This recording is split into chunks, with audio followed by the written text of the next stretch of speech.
So with that, I'm going to read a little statement. I understand the anger and hurt that everyone is feeling during this difficult time. We are all outraged by the actions of you and we want to find very serious and we hope the full extent of the law is brought down on those officers from Minneapolis.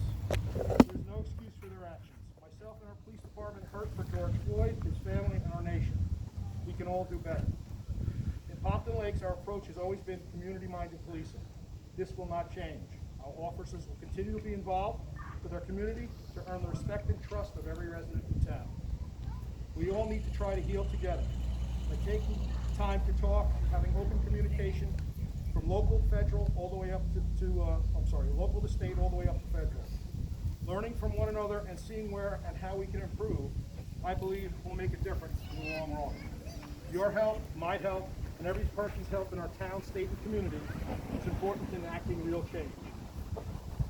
In the spirit of solidarity, I thank everyone for coming, and I ask you to keep in mind everything that's taken place, and to take that positive thinking of how to make things better and spread it out. It's the positive thinking that's going to make the difference here, not the negative comments that we're hearing all sides. So I thank you for the time.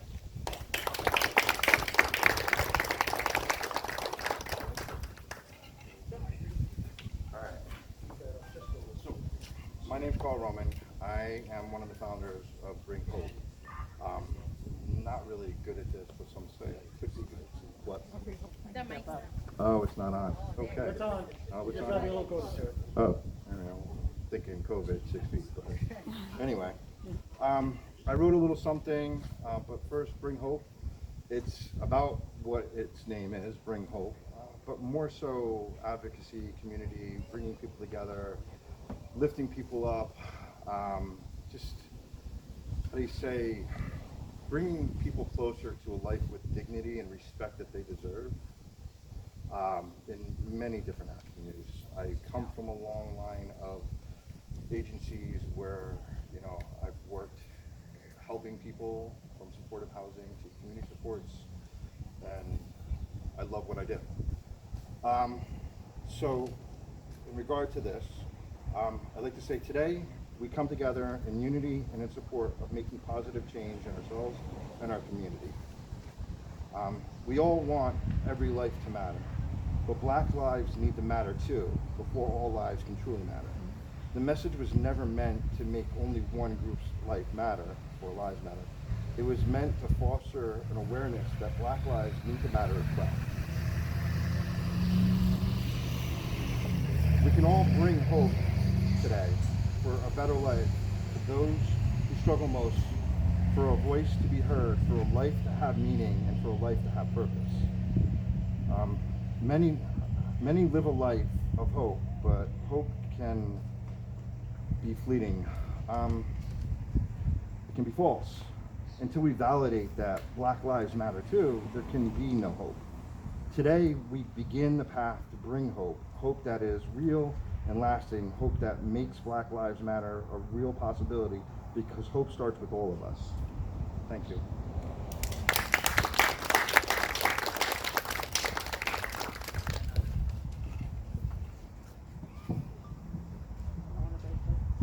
Okay, I'd like to start. I'm not a public speaker, so please forgive me. But when the George Floyd event occurred, I spoke to a lot of my friends who were Black and brown to try to understand how they were feeling. And a picture had come up on Instagram or Facebook, and it was a side-by-side of what had happened in Minneapolis and Colin Kaepernick kneeling. And I wrote a response to that, which I'll read now. I didn't understand at first. I remember saying things like, why? Really? Come on. Then I listened to the rationale, really listened, and started saying, because, yes, absolutely. I will never understand. I could never understand. However, I choose to listen and try to understand. God bless and cover the millions of Black and brown men and women who have to worry about being killed by those who are supposed to protect and serve. I worked for the Jersey City Police Department for almost 10 years. I have seen great cops, who care and truly respect the responsibility and power they have. And I believe our Pompton Lakes Police Force are among those great cops. Unfortunately, these men are not a representation of all. I don't have any prolific words or answers. I just want to say I'm sorry, and I will continue to try and understand. Most importantly, I will be sure to always talk to my son about race and respect. I don't have the same worries of a black mother, of a black and brown son. My worry is that my son, not growing up in the city like I did, won't even come close to understanding. That is why I will try my hardest to raise one of the good ones, who respects the opportunities he is given, and most importantly, shows respect for the people who deserve it based on their character, not their color. I'm trying my hardest.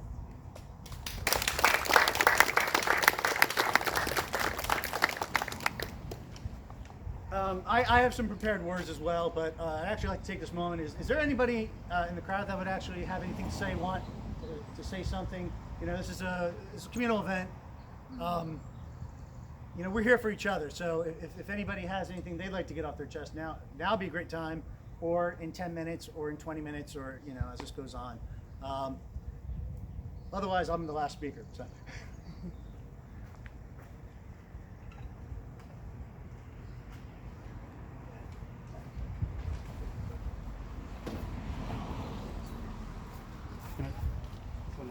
Sure. Come on up. You're welcome. Probably gonna embarrass my son, but that's okay.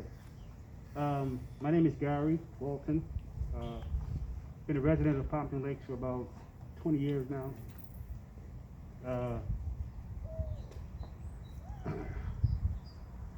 This town's always been good to us,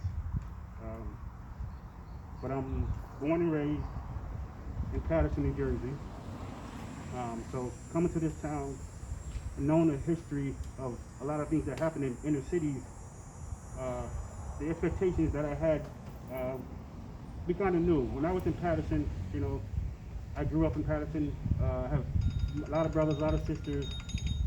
All the authority figures in my town were white men. All the teachers were, you know, white men and women, you know, all the cops. Everything that we grew up to respect as authority didn't look like us. So there wasn't a lot of, I don't say respect, but there wasn't a lot of expectations of seeing people of color who were in power, who had the capability of making decisions that affect me.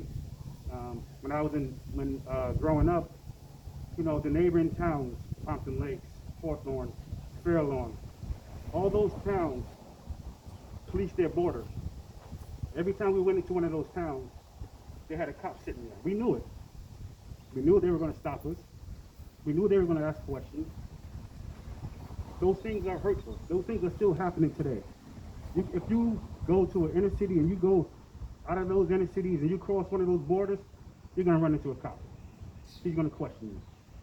I get up, I work at Valley Hospital. I have to drive through Franklin Lakes, Oakland, Ridgewood, Wyckoff. I can't tell you how many times I got stopped on the way to work. 5 o'clock in the morning, I'm on call, responding to an emergency. I had a cop follow me into the hospital to verify that I worked there. I'm going to save a life. He's asking me, what am I doing? Those are the things that have to stop. I'm not saying all cops, but I'm saying we have to train ourselves to believe that when you see a person of color, you gotta respect them. You gotta not make any assumptions. We can't assume anything about one another.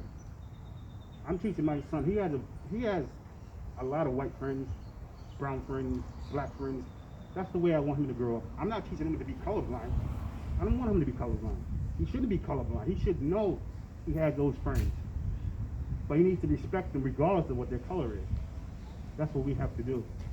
My CEO put out a statement when this all happened about George Floyd and asked, and in her response, I listened to the response, and there are many people in my organization who who commented on why is he talking about this? What does it matter to her? I actually respected the fact that she commented it, and I actually wrote her a letter. And in doing so, she called me. She called me into her office. Now, this is the CEO of a big organization. She called me into her office and asked, what is it that we can do? We sat and we talked, and out of that, we actually formed the Social Justice Committee. And we're going to meet often. We're going to talk about these issues. We need to talk about these issues. We can't sweep these things under the rug. We cannot sweep these things under the rug. We've been sweeping them under the rug for a long time now. And I always say this: if you sweep something under a rug and you bury it in the backyard and it's still alive, you didn't bury it. You planted it. You planted. It's going to grow. That's what's happening. That's what's happening. We don't talk about it. It's taboo. No one says anything.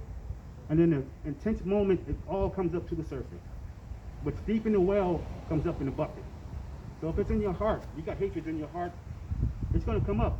It's going to come up. It's going to show where its ugly head at the time when you need to be shown love. It doesn't care. So my challenge to all of us is have those conversations with our brothers and sisters, our people at work, our kids. We need to challenge one another to be better. I myself, I have my own biases, but I have to challenge myself to be a better person. Be a better person. Don't make any assumptions. If you don't know about a person, ask. Ask questions. Don't assume anything. Don't assume anything. I love you just as much as I love this person. This is about love. This is about respecting one another. That's all it is. We're not asking for any more than anyone else is. This is not me saying, well, Black Lives Matter, and you come to me and say, well, all lives matter. I have this analogy. It's like me running out of my house, going to my neighbor and saying, my house is burning down. And they turn to me and go, well, what about my house? Your house is fine right now. My house is literally burning down. But what about my house? We can't do that. That's not the point. The point is, I'm in need of help right now. I need for you to realize that I need help and offer assistance. Don't question. Offer assistance. That's what we need to do. Thank you very much.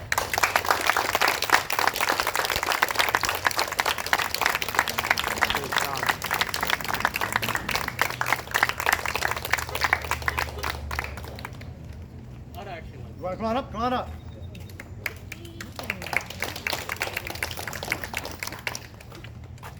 Am I close enough to the mic? Yep. I think so. Okay. Yes. Hi, my name is Ricardo. I'm 17 years old. I go to Pompton Lakes High School. I'd like to thank Mr. Walton for the words that he just spoke. I go to school with your son Nico. I've been to your house, so of course it means a lot hearing from our friends and neighbors and people in town, hearing their perspective. I'd like to thank Bring Hope. I've just found out about you guys recently from the Facebook group, and I'm excited to see what you guys are going to be doing in the future. I'd also like to thank the mayor for being supportive of this march and everything that Bring Hope is doing and just the movement in general. Now I'd just like to say a few things about the movement. Of course, you can look at me. I'm white. I was born in a white household. And Mr. Walton talked about color blindness.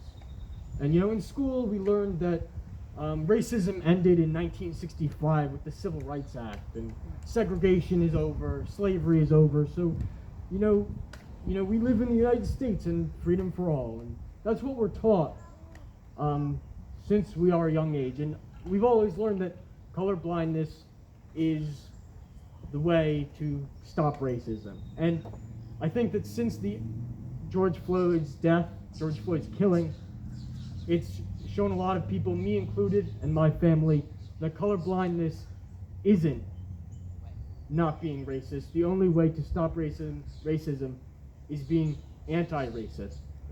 And that's calling out your friends and your relatives when they are saying racist things and recognizing your own implicit bias. Now, of course, I wasn't planning on talking here, so I didn't have anything prepared, but I read an article this morning in the Washington Post about this white woman she was a preschool teacher. She lives in Tulsa, Oklahoma. And since the killing of George Floyd, she has learned more about racism in America and what she can do to be actively anti-racist. She, like myself, never considered themselves to be a racist person. They thought colorblindness was the way to go, and they treat all people fairly. They don't look at the color of their skin. Everybody is a person, and you treat them as a person. And since then, she's realized that in her community, in her family, she's seen Facebook posts. She works as a preschool teacher.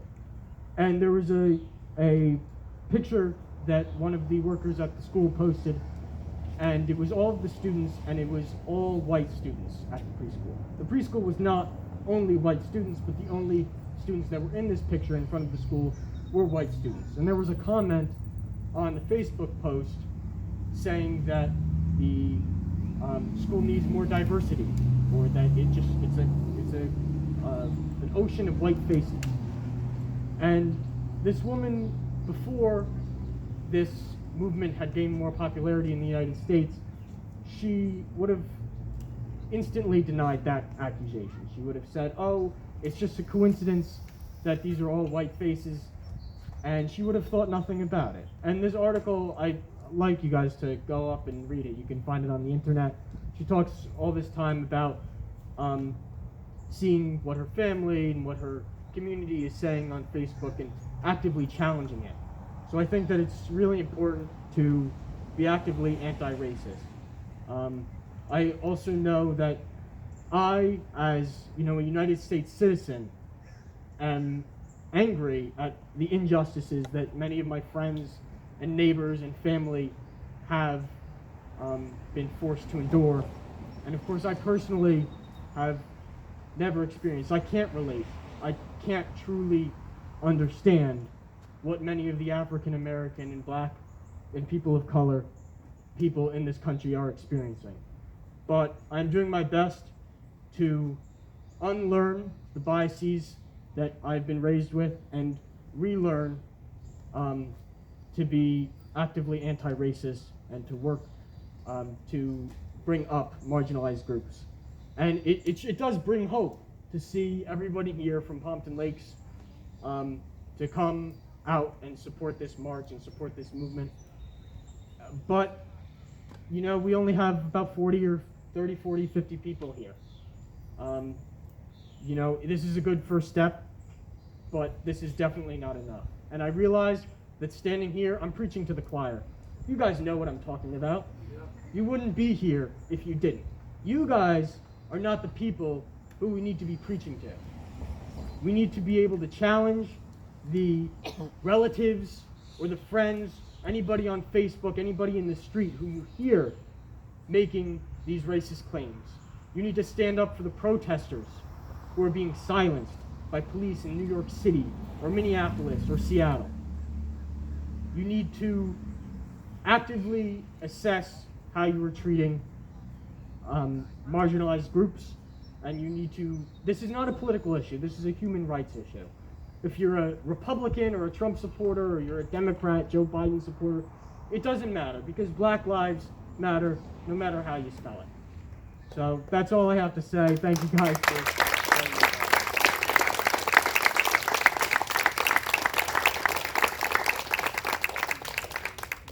Anybody else at this time want to come on up? All right, yes you do. Come on up.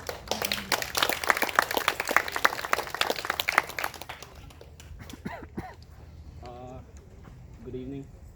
I'm not gonna say my name because, but I live in this town. I've lived in this town over 4.5 years.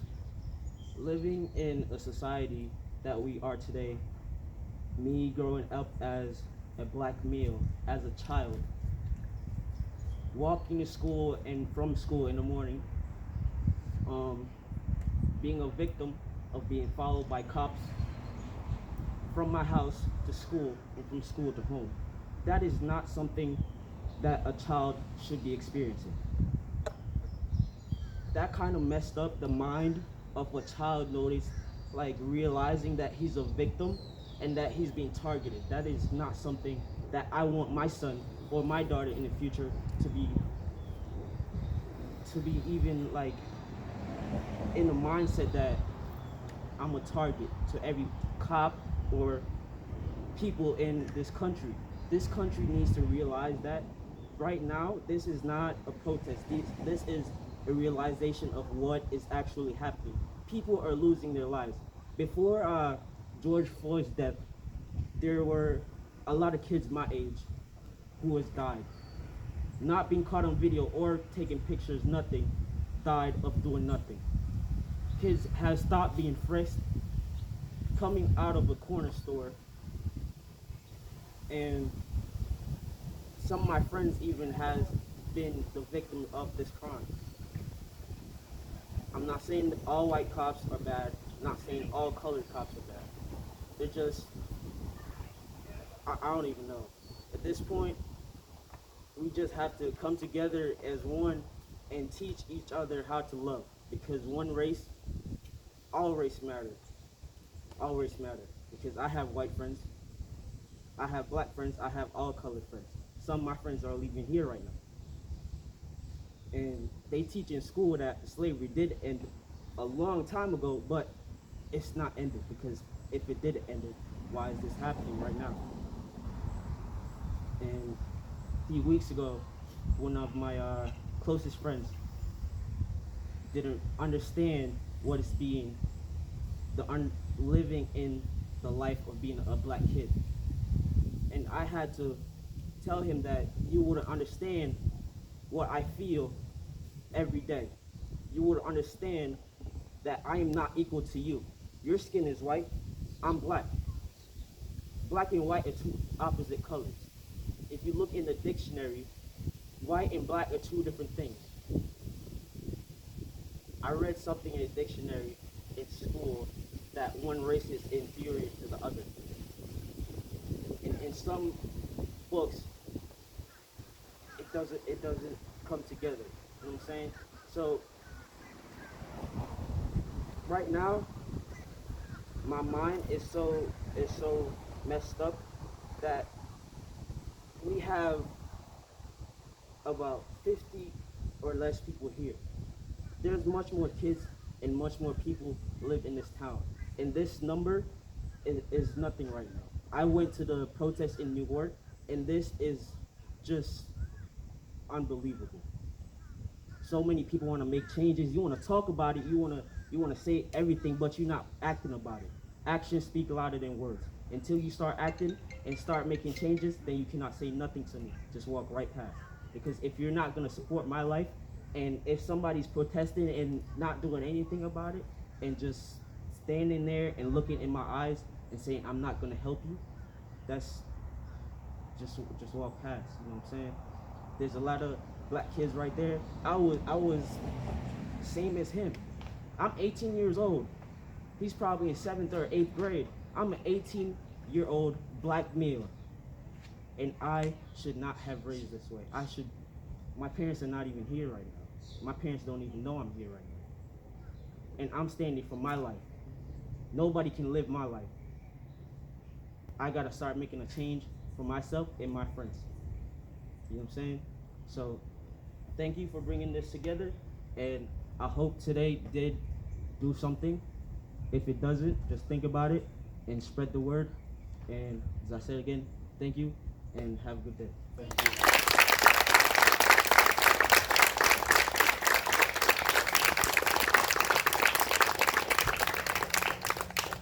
Anybody else like to come up? Come up.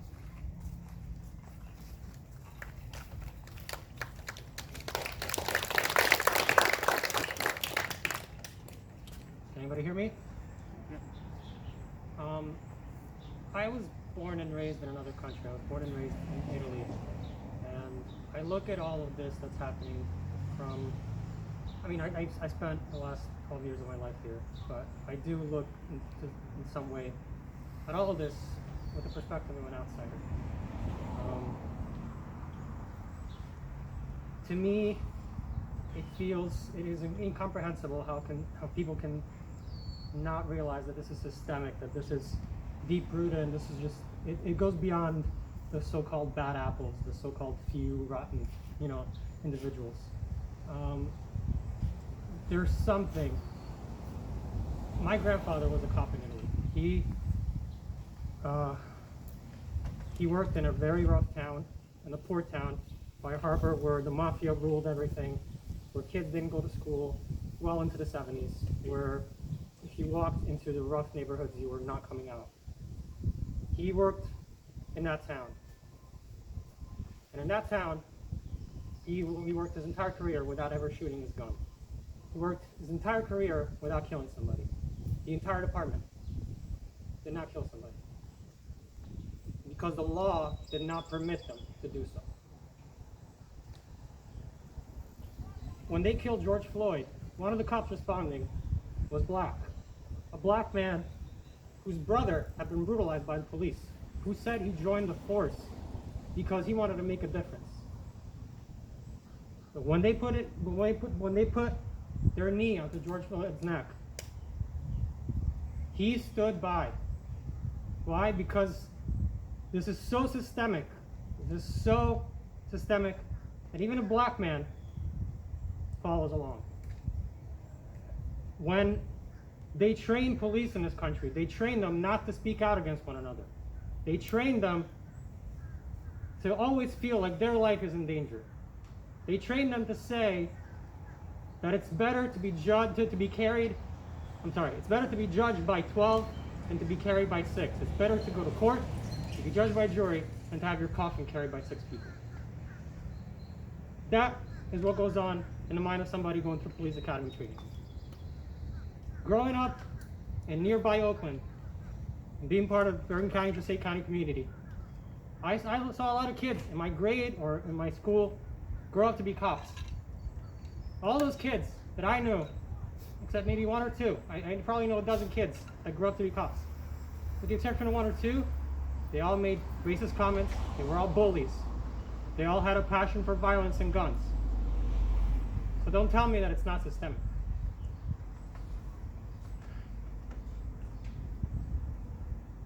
I have had to, with everything happening in this country, I've had to look into my own heart.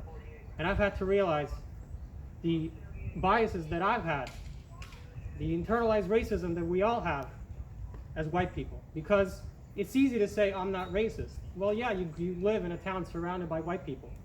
There's 50 of us here, and there's half a dozen people of color here. And there's not that many more in this town. It's easy to say the cops in this town are nice people.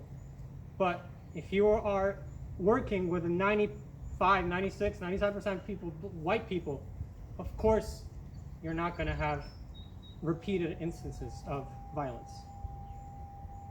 I've had to learn that even though I'm a well-meaning person, I have a lot to work on personally to tackle that bias, that racism. I remember I moved to Brooklyn for a time, and I was living in a pretty rough neighborhood. And I remember never once feeling like the people around me were a threat. In fact, I remember talking to people, and I remember saying, why do they think, I've never felt a threat here? And they were like, yeah, because you're white. They're afraid that if they even touch you, the consequences are going to be so overblown. And then there I realized, people talk about,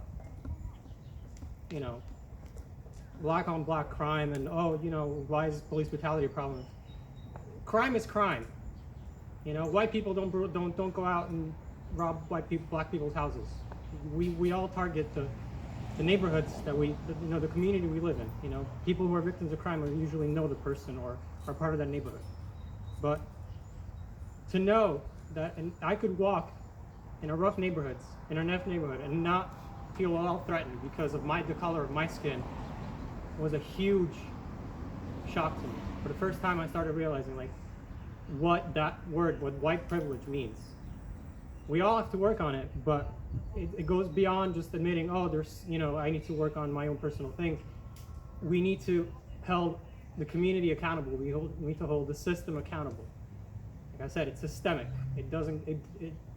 It's not a few bad apples, it's a rotten orchard. Thank you.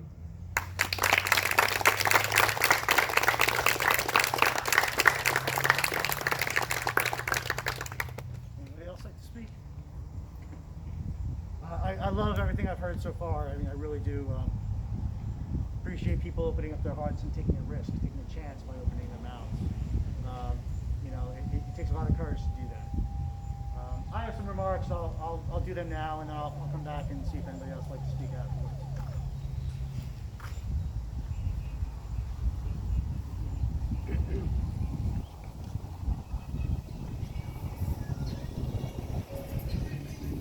Trayvon Martin, Tanisha Anderson, Michael Brown, Tamir Rice, Gabriella Nevarez, Akai Gurley, Eric Garner, Janisha Fonville, Freddie Gray, Michelle Cusseaux, Alton Sterling, Philando Castille, Botham Jean, Stephan Clark, Ora Rosser, Atatiana Jefferson, Breonna Taylor, and George Floyd.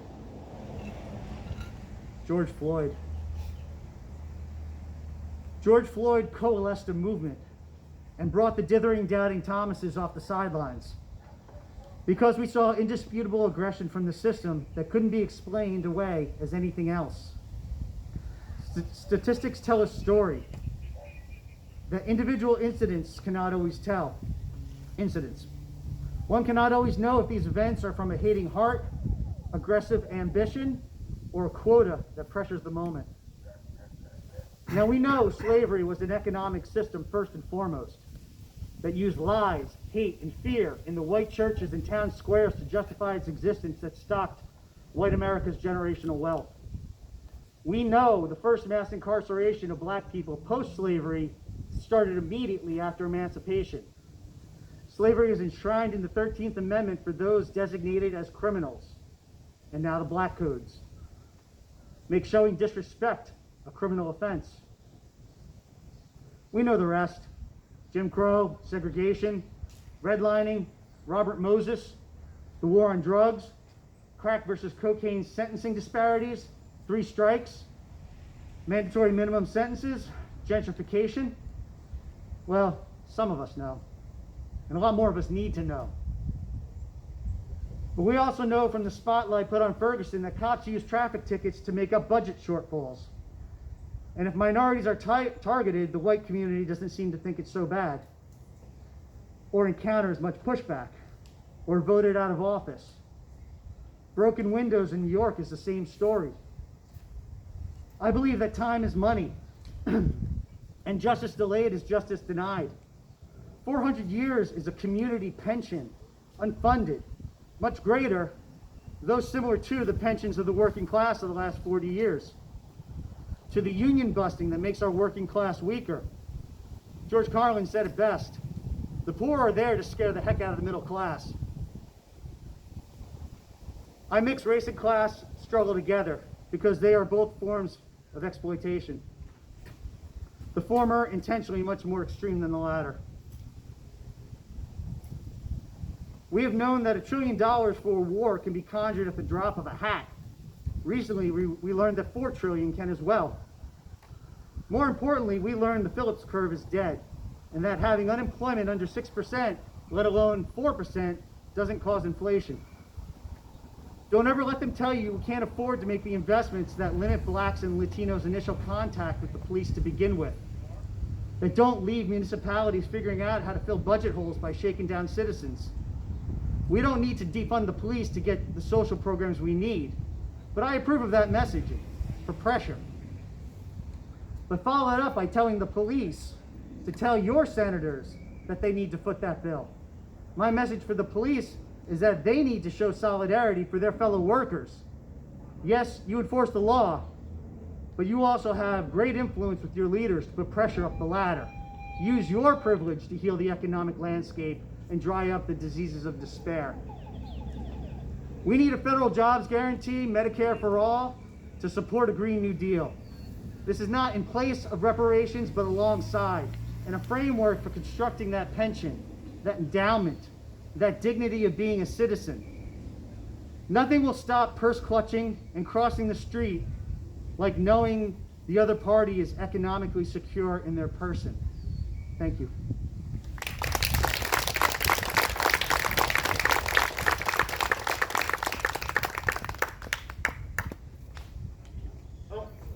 one thing.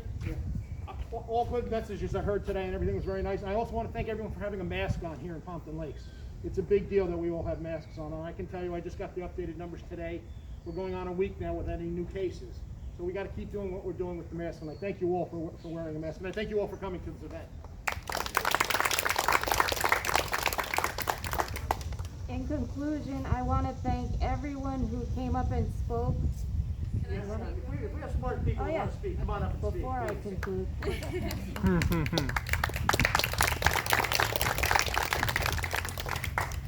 Hi, I'm Kayla. I came to Pompton when I was in 5th grade, I believe. This town has been very good to me. You know, my father, he's a Navy veteran, so he was in the Navy for 16 years. And as soon as I saw the George Floyd killing, you know, tears automatically came out. I just feel very frustrated by, you know, the circumstances, and, you know, it shouldn't happen to anybody, period.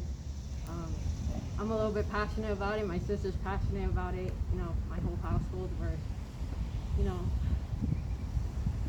it hurts sometimes. You know, it affects our families, you know.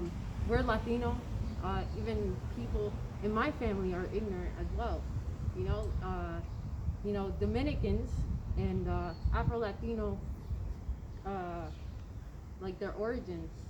So Puerto Rico, Dominican Republic, Cuba, our islands, you know, we have mixed ancestry.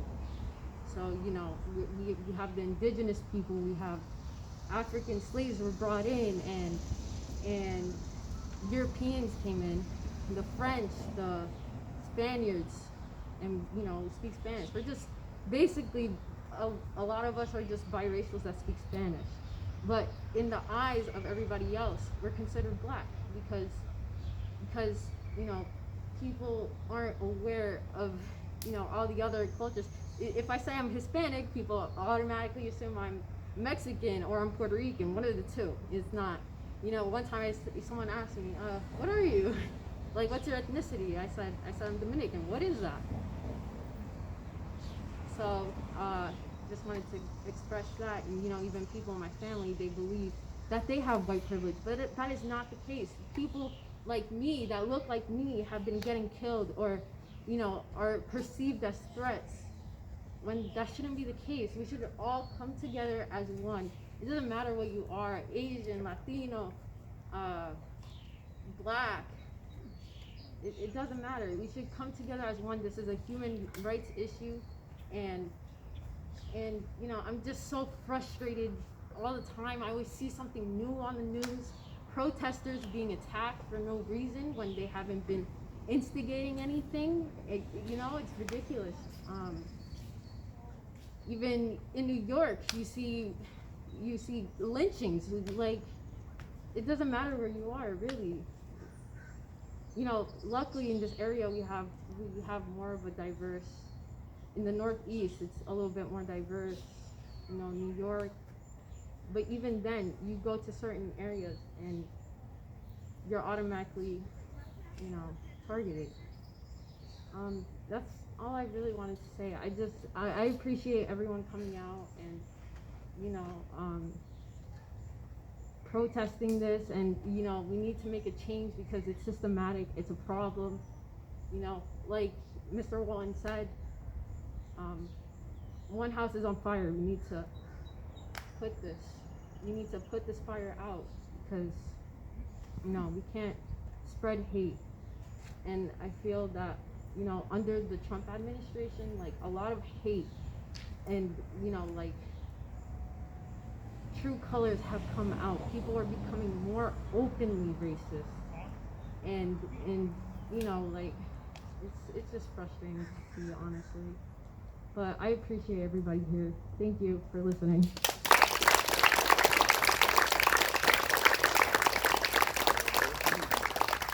Anybody else like to come on up?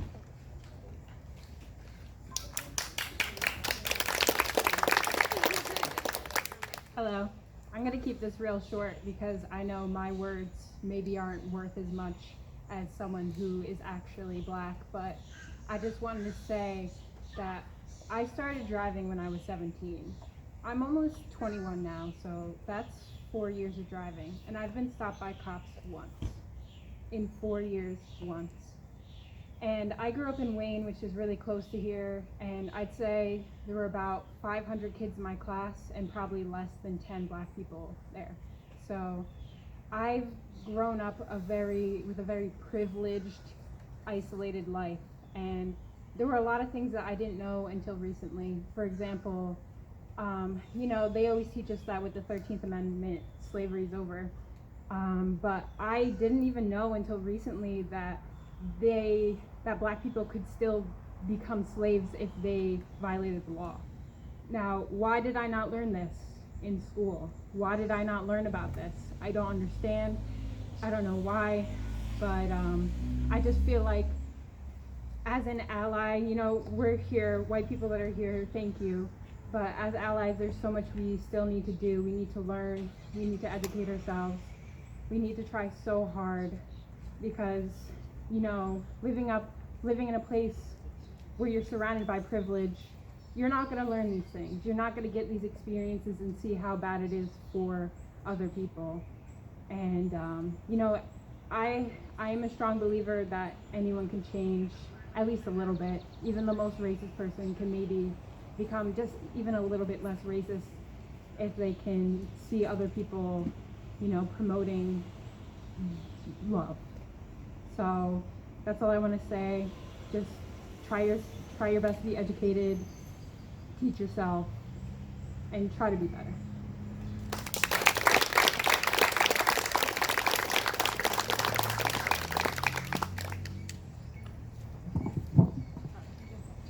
My words are going to be kind of shorter. I didn't prepare anything, and I'm kind of thank you. Okay, so I'm a bad speaker when it comes to it, but I would like to say that I'm pretty vocal on my story, like Snapchat story or my Instagram story, about issues that's happening, such as Black Lives Matter, the movement. And from in this town specifically, people have been showing this biasness and even things like unfollowing me or blocking me because of my wokeness about what's happening at the moment. And I think that's something that needs to change, and I think people need to be more open into having this discussion about what's happening, because without discussion, you're not challenging yourself. You need to challenge yourself so that you can learn. I would also like to talk about personal experience. Kayla over there, the one that spoke, she's my sister. So as you heard, my dad has served the military. He's retired now. He served for 25 years in the Navy. And we've gotten pulled over in the car, and they would be like, oh, aren't you used to this? Or just for a ticket, aren't you used to this? Shouldn't you be used to this? And my dad's like, oh, what do you mean by that? What are you trying to imply? And my dad would be like, well, I have full custody of my 2 daughters, and I've been in the military for 25 years, so what are you trying to say? And he's a lighter skinned male. He's brown obviously, but he's lighter, of a lighter complexion. And I'm a female, so I have less to worry about than black males have to. But I feel like if you're not upset about it, if you're not outraged by what's happening, there's something wrong. People need to challenge their family members, their friends, and actually be open to having discussions, because we've been in multiple encounters of such things just for being pulled over, and it's just not okay. I'd like to read something that I actually posted on my Instagram. Hold up if I can get it. So after protest, I posted a picture. I said, the Morales family voicing what needs to be heard. We are not thugs. You can preach what you want, but all lives can't matter until black lives do. It's time to stick up to the oppression and the corruption that still lingers in the justice system and even in the world. Too many Black lives are being lost, and enough is enough. Discussions need to be had. People need to be educated, no matter how uncomfortable having the discussion is to some. It's time to do things to make the change. Remember, the goal is not to be blind to skin color, but to view it and to respect it. To all the minorities, I see the skin color that lies ever so helplessly on your skin. It is not an imperfection. You are beautiful and you are not criminals. To everyone, keep fighting for everything you believe in. Keep making a difference.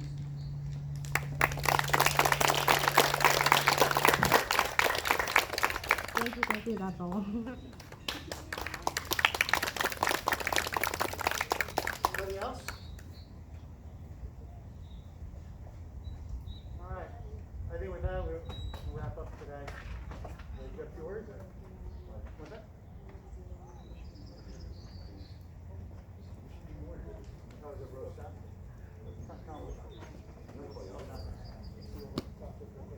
But you want to say goodbye?